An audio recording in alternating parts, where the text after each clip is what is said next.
We're still very, very early in this transition to electric vehicles. The analogy I like is, for baseball, we're barely even in the first inning. Okay. We're like, we might have just started batting practice right now. Okay. All right. So there's still a lot, 50,000 EVs on the road today. We've got 9 million vehicles. We're still very early in this transition. Welcome to MTE's Plugged In podcast. This podcast focuses on the world of electric vehicles. We combine expert interviews and personal stories to educate and inform listeners about electric vehicles. So whether you're an early adopter who has been driving an EV for years or you're just starting your research, this podcast is for you. Hello, I'm Brandon Wagner. Welcome to Middle Tennessee Electric's Plugged In podcast. Amy is out today, but we were able to get Ryan Stanton back. Ryan is the Senior Project Manager for TVA's EV Evolution Initiative. Ryan, you're part of the TVA Innovation and Research Group, and I know last time you gave us really a good perspective on your decade experience as an EV driver, but I want to shift today and ask you really what you do in your career. Specifically, I was hoping you would share a little bit about the Innovation and Research Group and what you do in the EV Evolution Initiative. Sure. Well, happy to be back, and we'll kind of shift gears here. So, broadly at TVA, we have an innovation and research group where we are focused on kind of all things innovation and research focused for what we call the energy system of the future.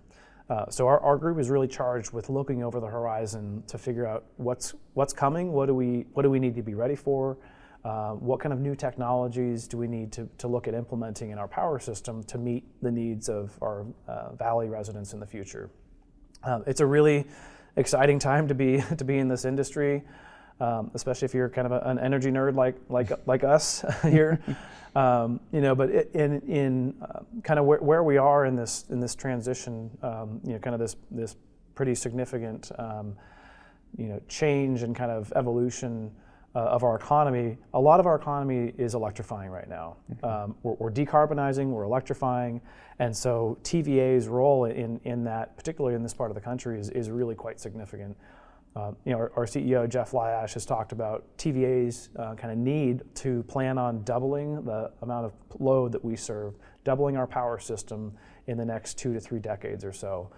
So our group, Innovation Research, we're really trying to understand kind of what kind of technologies can we incorporate to get us there. How do we get there? Anything from advanced nuclear, thinking about hydrogen production, carbon capture, solar and batteries paired together, and then of course electric vehicles are part of that as well. So as we think about the energy system of the future and kind of think about the Tennessee Valley, we know kind of some of the things that are driving that load growth. It's population growth. So we know people are moving here. This has become a very attractive place for people to live and make their life here and raise a family. But we're also seeing a lot of industrial and manufacturing companies moving in here. As reshoring, the people are bringing manufacturing back to the United States. A lot of that's coming here to the Southeast and a lot of here to the Tennessee Valley. So we're seeing that impact in our region. And then in electrifying processes and heat pumps and electric vehicles is kind of a big, the big theme really is around electrification. So EVs are certainly a part of that. They're definitely not the whole story. Now that said, I focus on EVs, so it's kind of where I like to spend my time. I think a few, maybe a year or two ago, you had my colleague Drew Fry on from TVA. So he runs our electric vehicle programs, and so he probably talked about the goal that we've had and kind of set in place and continue to move forward towards of 200,000 electric vehicles on the roads by 2028. So across the whole TVA service region, Tennessee and the 7 states that we serve, 200,000 EVs by 2028. We get a lot of questions about, what is the impact of EVs on the grid? What impact do they have? Do they have at certain times of the day? And we've done quite a bit of research into this, try to understand what when do EVs charge? When do people plug in? And what we found is that those 200,000 EVs on the road will add maybe about 0.5% to TVA's load today. Okay. So not a huge number.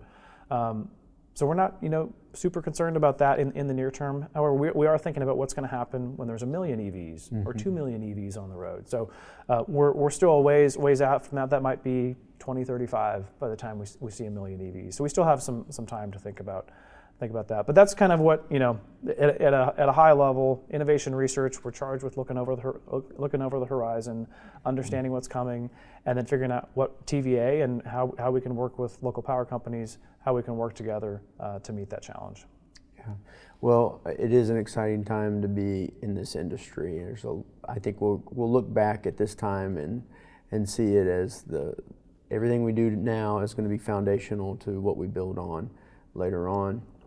I tell people sometimes I've only been at Middle Tennessee Electric for 12 years, and when I got here, they were celebrating their 75th anniversary, and it feels like things hadn't changed a whole lot in 75 years, but it has really made up for lost time in the last 12. And when I think about when we interviewed Drew, that was only maybe a year and a half ago. Things have radically changed since then, and I know that you're looking at a lot of research, a lot of data. We had Winter Storm Elliott, and it had an impact on our system. You've had the chance to, since then, go back and see how did EVs play a role in that or not. Can you share a little bit about just what has changed in the last year and a half, and then maybe specifically about things that you've learned about EVs and Winter Storm Elliott and the potential of another Winter Storm Elliott? Absolutely, yeah. So, a lot's, as you said, a lot's changed in the last year and a half, 2 years even. EVs obviously picked up a lot of interest. Coming out of the pandemic, EVs just kind of became a really popular topic, and demand for EVs went through the roof. So we've really dug in, kind of really studied the data to understand what's happening, how many EVs are in our service area today. So there are about 50,000 EVs on the road in TVA's service area today. So across those 7 states, there are about 9 million vehicles on the road. So 50,000 EVs, 9 million vehicles total. So it's still a very, very small proportion of overall vehicles. However, we see it's growing very quickly. So we wanted to understand kind of what happened during Winter Storm Elliott. Did EVs? I think there was a myth going around that EVs caused them.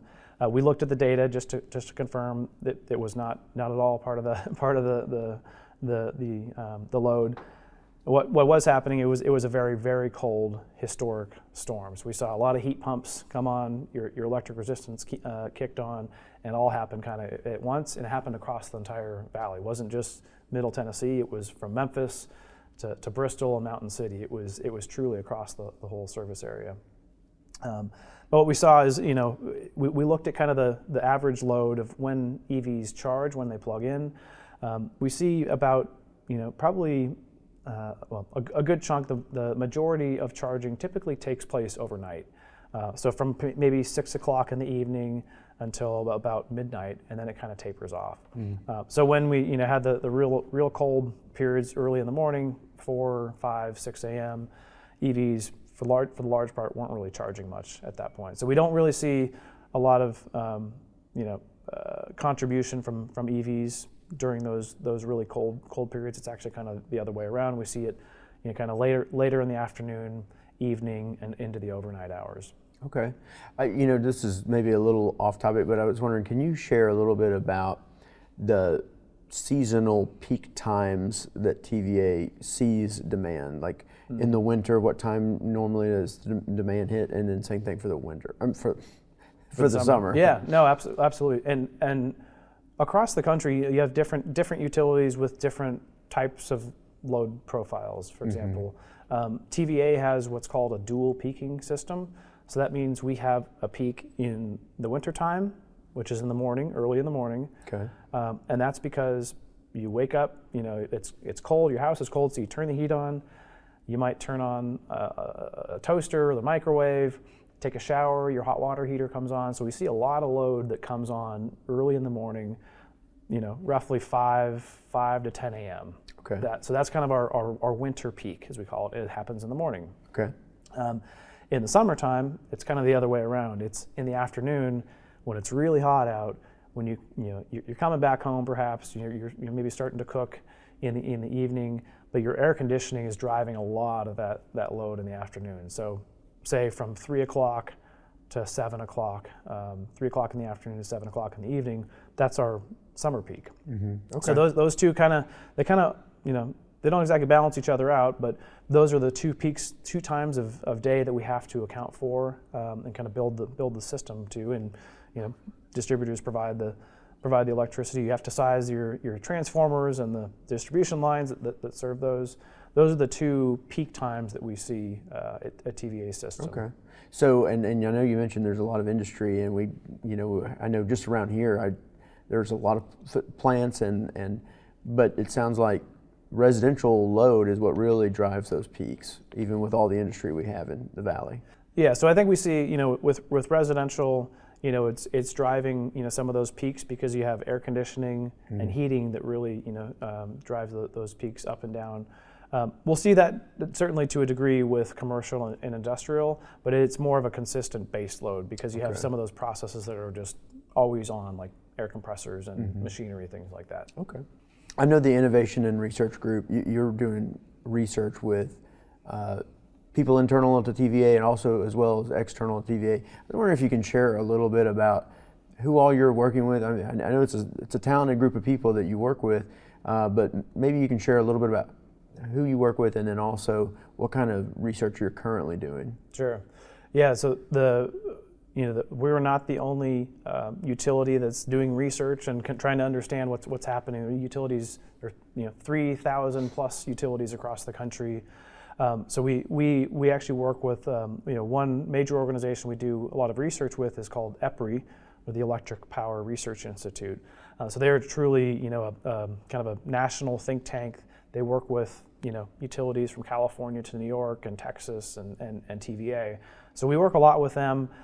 We get to leverage a lot of the learnings and experience from other parts of the country because of our work with EPRI, especially with electric vehicles. And that's really important because places like California, they are leading in terms of EV adoption. So we get to learn from the utilities in California what they're seeing on their grid, what things they're doing, and how well they work or don't work. That allows us to then bring the best of those technologies and the best of those tactics back here to the Tennessee Valley. So EPRI is a big one. We also work with a couple others, the Smart Electric Power Alliance, and then some of the national labs, the Department of Energy national labs, like Oak Ridge National Lab, like the Renewable Energy Lab in Colorado. So work with a number of different research partners. We also work with a lot of our research institutions here, University of Tennessee. We work with Middle Tennessee. A whole host of different researchers to try to bolster and kind of help us figure out some of these, really challenging problems. Okay. Is there anything recent maybe that some of those partnerships have come up with that you're excited about? That I don't know what you can share with us or not, but if there's maybe a new technology that you see or a new process that you see coming, I'm just curious what those might be. Yeah, I mean, there's a lot of different. There's a lot of research going on in how do you manage charging.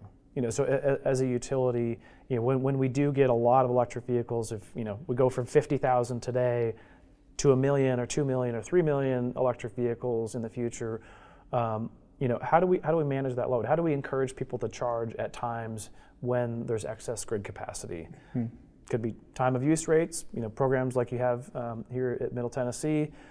Could be different, perhaps future charging technologies where we may be able to work with a consumer directly through their automaker, through working with Tesla or working with Chevrolet to manage that charge time of that vehicle when that vehicle is going to be parked for 12 hours overnight.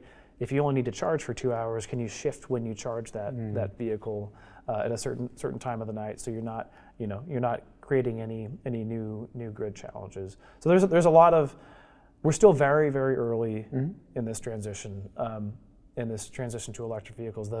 the analogy I like is, for baseball, we're barely even in the first inning. Okay. We're like, we might have just started batting practice right now. Okay. All right. So there's still a lot, 50,000 EVs on the road today. We've got 9 million vehicles. We're still very early in this transition. So I think, to sum it all up, where we want, what I want people to know is that we're thinking about electric vehicles. We know electric vehicles are coming. We're doing a lot of research into kind of how to be ready for this. We want to be prepared for, but also enable adoption for consumers when they decide to purchase an electric vehicle. Yeah.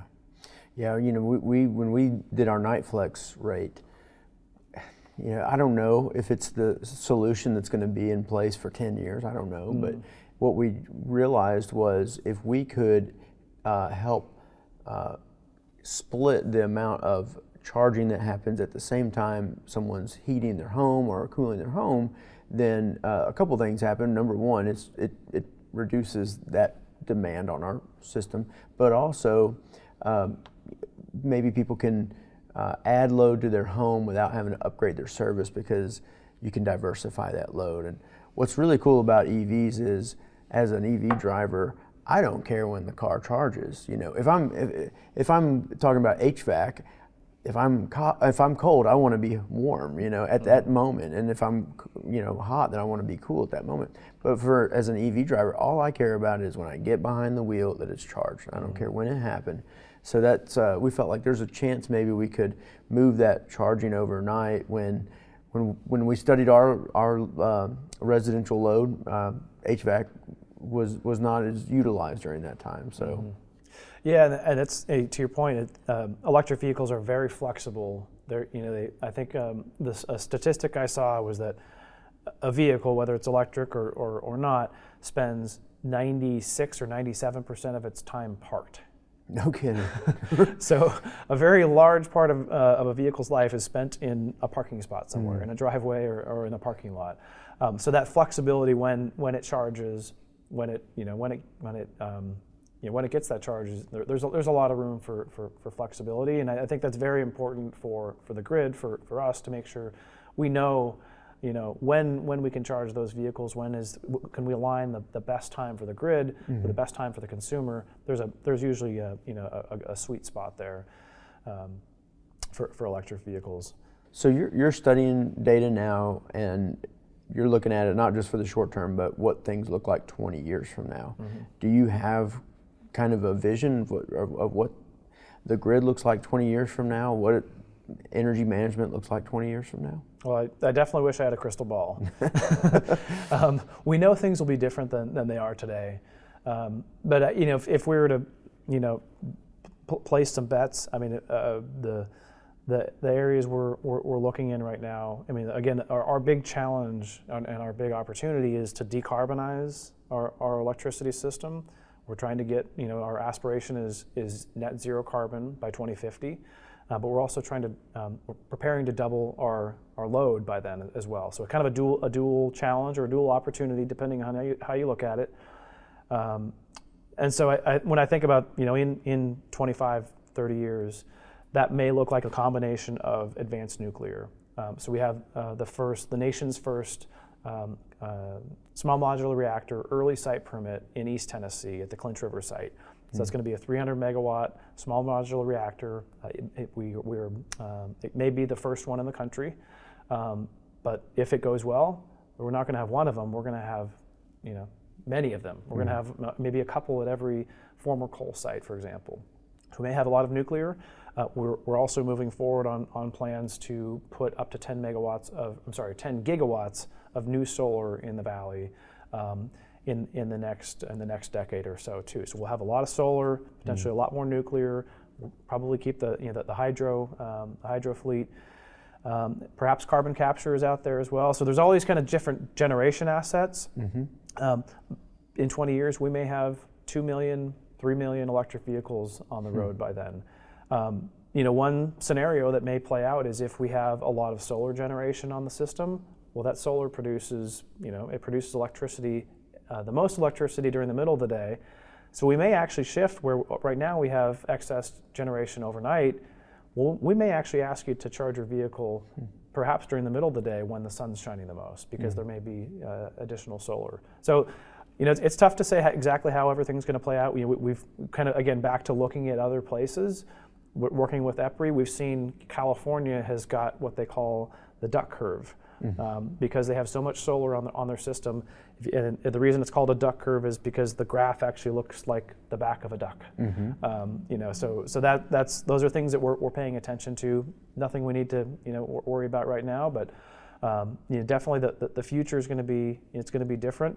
But I think with the research that we're doing and the partnerships we have with the distributors, with Middle Tennessee and others, we're gonna figure it out together. We're not going to have all the answers right away, but we're going to continue to research, continue to understand it, talk to customers, and we'll get there together. Yeah. Well, I just want to say I appreciate your group and especially you. We've had a really good partnership over the last couple of years, and for those of you who are familiar with the projects we're doing with our DC fast chargers, that is in conjunction with TVA and Ryan's group in specific as well. So thank you, Ryan, for that and for your partnership, and I appreciate the sharing of data as well. So we're trying also to figure it out. So glad that you're working alongside us to do that. Well, the partnership's been great. We're looking forward to those new chargers as part of the fast charger network coming online soon. I can definitely guarantee you I will be at one of those ribbon cuttings personally. I'm looking forward to seeing those on the road and helping drivers in the region pick an electric vehicle. Awesome. So when we have our ribbon cutting, be sure to come out and meet Ryan and bring your best questions. He's one of the most experienced people I know with EVs, and I know he'll be happy to answer them.